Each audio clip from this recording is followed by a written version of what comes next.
السلام عليكم ورحمة الله وبركاته.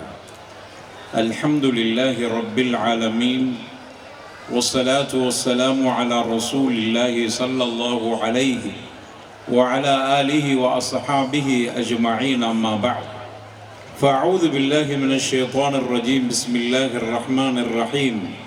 يا أيها الذين آمنوا اتقوا الله حق تقاته ولا تموتن إلا وأنتم مسلمون. رب اشرح لي صدري ويسر لي أمري واحلل عقدة من لساني يفقهوا قولي. எல்லா புகழும் புகழ்ச்சியும் அல்லாஹ் ஒருவனுக்கே சொந்தம். சாந்தி சமாதானம் நபிகள் நாயகம் ரசூலுல்லாஹி ஸல்லல்லாஹு அலைஹி வஸல்லம் அவர்கள் மீதும் அவர்கள் உற்றார் உறவினர்கள் சஹாபா தோழர்கள் தாபிஈன்கள் தபுஅ தாபிஈன்கள் குறிப்பாக நம் அத்துணைவர்கள் மீதும் என்றும் நலவட்டுமாக. அல்லாஹுடைய பெருங்கிருபையால் இந்த சிறப்பான நிகழ்ச்சியில் பலதரப்பட்ட காட்சிகள் காட்சிப்படுத்தப்பட்டன.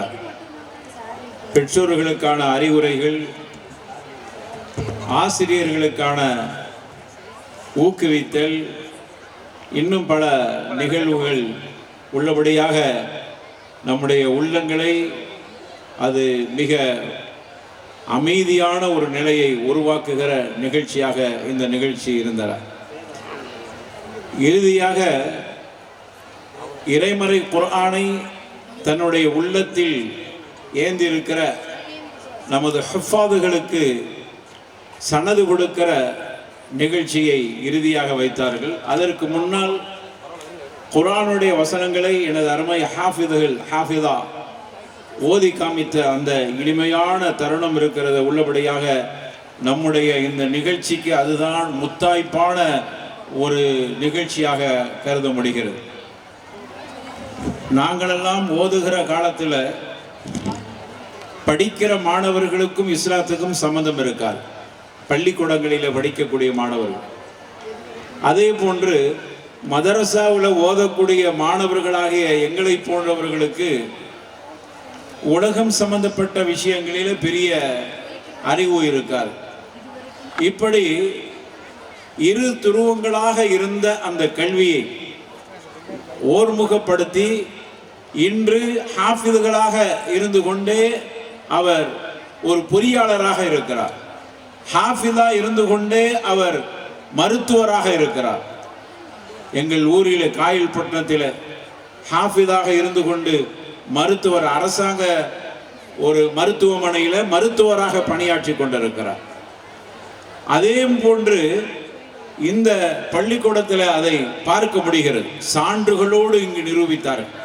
பல துறைகளில் முன்னேறி இருக்கிறார். அல்லாஹ் நமக்கு கொடுத்த மிகப்பெரிய பாக்கியம். உலக கல்வியில் சவாலோடு இருப்பது மட்டுமல்ல, இந்த மார்க்க கல்வியிலும் அவர்கள் தேர்வு பெற்றிருக்கிறார். அருமையான முறையில் குர்ஆனை ஓதக்கூடியவர்களாக இருந்தார். எந்த பள்ளிவாசலுக்கு போனாலும் கூட மருத்துவராக இருந்து கொண்டு அவர் இமாமாக இருக்கிற ஒரு பாக்கியம் இருக்கிறது என்று சொன்னால், உள்ளபடியாக இந்த பிள்ளைகளை பெற்றெடுத்த பெற்றோர்களுக்கு அல்லாஹ் மிகப்பெரிய அருளை கொடுத்திருக்கிறார்.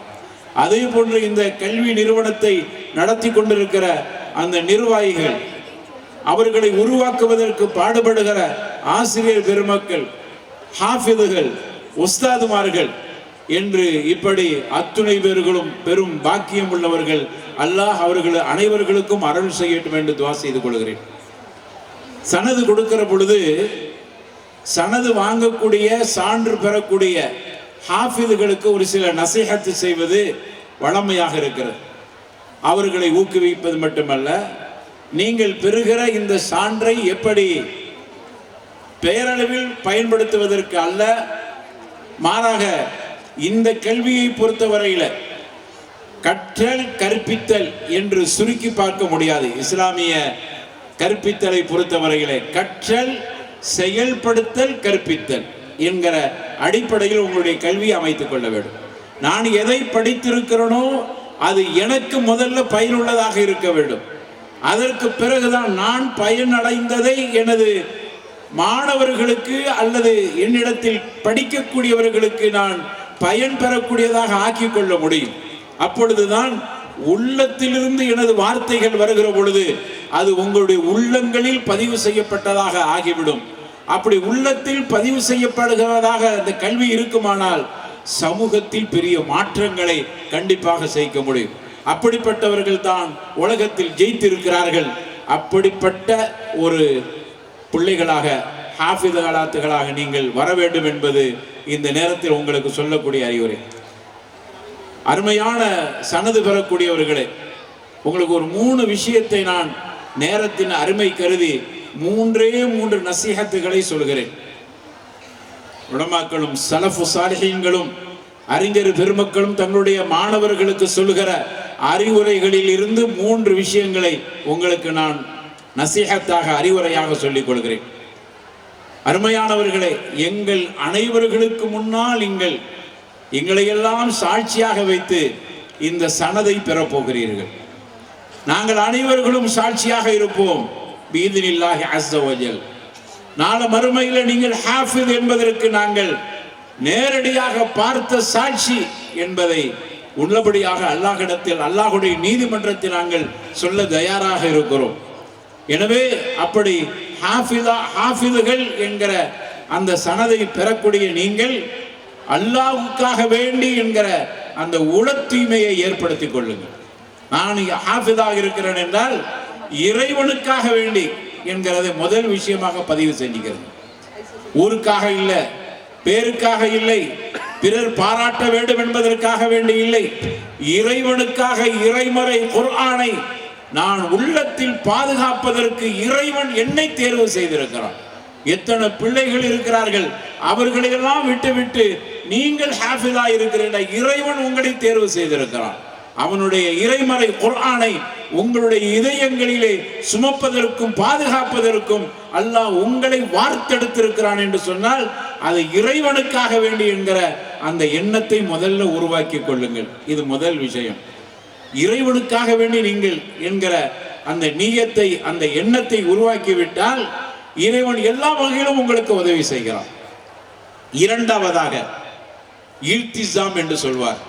இல்திசாம் என்று சொன்னால் அர்ப்பணிப்பு கண்டிப்பாக இருக்க வேண்டும். சும்மா கல்வியை கற்றோம், அதை எந்தவித அர்ப்பணிப்பும் இல்லாமல் நான் படித்த அறிஞர், நான் ஹாஃபிஸ் என்று சொல்லக்கூடிய ஒரு அடிப்படையை இஸ்லாம் ஒரு காலமும் ஏற்றுக்கொள்ளவில்லை.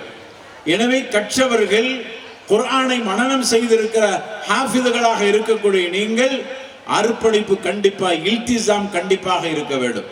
எப்படியான அர்ப்பணிப்பு என்று சொன்னால், குர்ஆன் என்ன சொல்லுகிறதோ அதுதான் எனது வாழ்க்கை. நபிகள் நாயகம் அப்படி வாழ்ந்து காட்டி இருக்கிறார். அதற்கு ஆயிஷா நாயகி சான்றாக இருக்கிறார்கள். நபிகள் நாயகத்தினுடைய குணத்தை பற்றி கொஞ்சம் சொல்லுங்களே என்று கேட்கிற பொழுது, நீங்கள் குர்ஆனை ஓதவில்லையா என்று கேட்டார். குர்ஆனை ஓதி பாருங்கள், படித்து பாருங்கள். குர்ஆன் என்ன சொல்கிறதோ அதுதான் நபிகள் நாயகத்தினுடைய பண்பாக, குணமாக, அவர்களுடைய செயல்பாடுகளாக இருந்தன என்று அவர்களுடைய மனைவியை குறிப்பிட்டார். எனவே குர்ஆனோடு நீங்கள் ஒண்டித்து போங்க. குர்ஆன் என்ன சொல்லுது என்பதை படித்து அதை வாழ்க்கையில செயல்படுத்துங்கள். அதான் குர்ஆனை ரசிக்கிறது, அதுதான் குர்ஆனுடைய உணர்வை புரிகிறது. அப்பொழுதுதான் நீங்கள் கலாமுல்லாவை படித்ததனுடைய அர்த்தமாக இருக்கிறது. முன் சென்ற அறிஞர்கள் சொல்றாங்க, எங்களில் நாங்கள் ஒருவர் அறிஞர் என்பதை, குர்ஆன் மனனம் செய்தவர் என்பதை நாங்கள் கண்டுபிடித்து விடுவோம். நல்ல கவனமா கேளுங்க. எங்களில் ஒருவர் குர்ஆனை மனனம் செய்திருக்கிறார் என்பதை நாங்கள் லேசா, ரொம்ப ஈஸியா கண்டுபிடிச்சிருவோம். எப்படி தெரியுமா? பேருக்கு முன்னாடி ஹாஃபிதுன்னு போடுறது இல்லை. எப்படி கண்டுபிடித்தார்கள்? அவர்களுடைய அசைவில், அவர்களுடைய ஆடையில், அவருடைய பேச்சில், அவருடைய நடவடிக்கையில், அவர்களுடைய பார்வையில் அவர் அறிஞர், அவர் குர்ஆனை மனனம் செய்திருக்கிறார் என்பதை நாங்கள் கண்டறிந்து கொள்வோம். காரணம், குர்ஆனாகவே வாழ்ந்து காட்டினார். பார்த்து நாங்களே கேட்போம், நீங்க ஹாஃபிதுல் குர்ஆனா என்று நாங்கள் அவர்களை பார்த்து கேட்போம். எப்படி கண்டுபிடித்தீர்கள்? உங்களுடைய நடவடிக்கையில் நீங்கள் குர்ஆனை மனனம் செய்தவர் என்று கண்டுபிடித்தோம். எப்படியான ஒரு சமூகம் வாழ்ந்திருக்கிறது பாரு. இதைத்தான் இஸ்லாம் சனது பெறக்கூடியவர்களாக இருக்கிற உங்களிடத்தில் எதிர்பார்க்கிறார். இது இரண்டாவது விஷயம். மூணாவதாக உங்களுக்கு அழுத்தமாக சொல்லக்கூடிய மிக முக்கியமான விஷயம், ஒழுக்கம் ரொம்ப முக்கியமானது, பண்பாடு ரொம்ப முக்கியமானது. நிறைய படித்திருப்பார்கள்,